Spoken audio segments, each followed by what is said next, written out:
नमस्कार friends, welcome to Project Unknown. आज जो हम सवाल उठा रहे हैं वो कोई एक साइंस फिक्शन नहीं है, वो एक कॉस्मिक नाइटमेयर है। सूरज, द सन, जिसके वजह से पेड़ पौधे बढ़ रहे हैं, जिसके वजह से आपकी चाय की कॉफ़ी गर्म है, अगर मैं कहूँ वो अचानक से गायब हो जाए तो क्या होगा? क्या होगा? क्या हमारी धरती अचानक से फ्रीज हो जाएगी? क्या हमारी धरती बीच से टूट जाएगी? तो आज हम खेलेंगे टाइम के साथ, सेकंड बाय सेकंड, दिन बाय दिन, और जो होने वाला है वो बहुत ज़्यादा डरावना है। ये एक ऐसा फैक्ट है जिसको सुन के आपको झटका लगेगा। अगर सूरज इसी वक्त गायब हो जाए तो आपको 8 मिनट और 20 सेकंड तक पता ही नहीं चलेगा। सूरज से धरती की दूरी इतनी है कि लाइट को भी यहाँ पे आने में 8 मिनट और 20 सेकंड का समय लगता है। तो सूरज गायब हुआ, बट आसमान में सूरज अभी भी दिखता रहेगा। थोड़ी देर के लिए सब कुछ नॉर्मल रहेगा, लेकिन जैसे ही टाइमर 8 मिनट और 20 सेकंड में पहुंचेगा, गहरा काला अंधेरा छा जाएगा। और यह अंधेरा रात जैसा बिल्कुल नहीं होगा। रात में तो मून होता है जो सूरज की रोशनी को रिफ्लेक्ट करके हमें रोशनी प्रदान करता है, पर अब सूरज ही नहीं है तो मून एक काला पत्थर के समान हो जाएगा।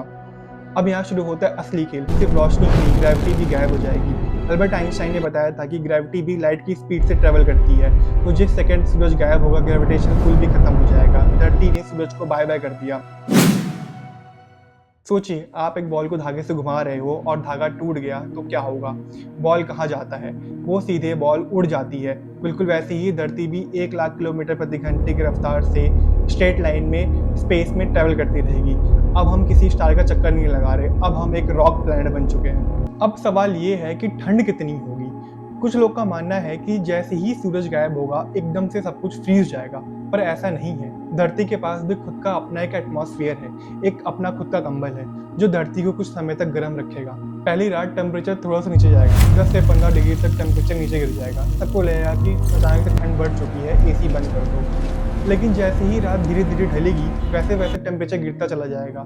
एक हफ्ते के भीतर सरफेस टेम्परेचर -18 डिग्री सेल्सियस हो जाएगा, जो कि अंटार्कटिका से भी कम हो जाएगा। एक साल के अंदर टेम्परेचर -70 डिग्री सेल्सियस पहुंच जाएगा। भाई साहब, इतनी ठंड की आपकी सांसें फ्रीज हो जाएगी और आपकी स्किन ग्लास की तरह टूट जाएगी। अब बात करते हैं अपनी इन्वायरमेंट की। ट्रीज, ग्रास एंड प्लांट वो सूरज के बिना कुछ नहीं कर सकते। हम जानते हैं कि हमारे प्लांट, हमारे ट्रीज कार्बन डाइऑक्साइड और सूरज की रोशनी को अब्सॉर्ब करके अपना खाना बनाते हैं। इस प्रोसेस को हम फोटोसिंथेसिस कहते हैं। तो जैसे ही सूरज गायब होगा, एक हफ्ते के भीतर प्लांट अपनी स्टोर एनर्जी को खत्म कर देंगे और वो मर जाएंगे। और यहाँ हम इंसानों की असली प्रॉब्लम स्टार्ट हो जाएगी। एक छोटी सी चीज जिसे हम पूरी तरह से इग्नोर करते हैं वो सबसे पहले जाएगी, और वो है फाइटोप्लैंक्टन। फाइटोप्लैंक्टन ओशन में रहने वाले छोटे मोटे पौधे होते हैं जो कि अर्थ की 70% ऑक्सीजन को प्रोवाइड करते हैं। सूरज गायब, फाइटोप्लैंक्टन गायब। अब हवा में ऑक्सीजन की कमी बढ़ती चली जाएगी। It just not cold killing us, we are running out of air. तो क्या हम इंसानों का खात्मा पक्का है? इमीडिएटली नहीं। हम इंसान बहुत ज़्यादा क्लेवर हैं। जितनी देर तक हमारे पास जियोथर्मल एनर्जी या फिर न्यूक्लियर एनर्जी रहेगी, हम जिंदा रह सकते हैं। आइसलैंड जैसे देश जहाँ पे जियोथर्मल हॉट स्प्रिंग है, वहाँ पे लोग अंडरग्राउंड होकर ग्रीन हाउस इफेक्ट के मदद से कुछ समय तक खाना उगा सकते हैं।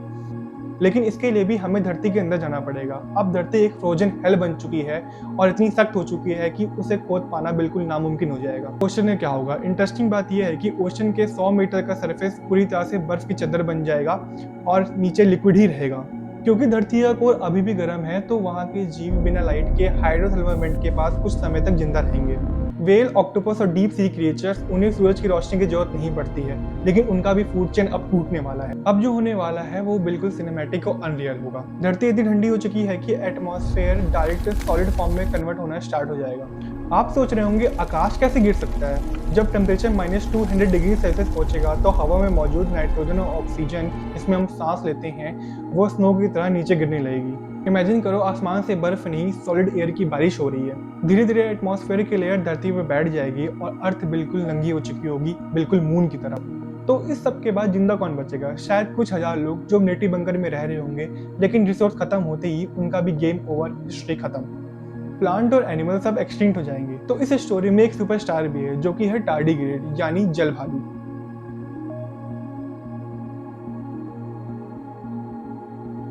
ये एक माइक्रोस्कोपिक क्रिएचर होता है जो इतना टफ होता है कि यह एब्सोल्यूट जीरो टेम्परेचर, रेडिएशन और स्पेस के वैक्यूम में भी जिंदा रह सकता है।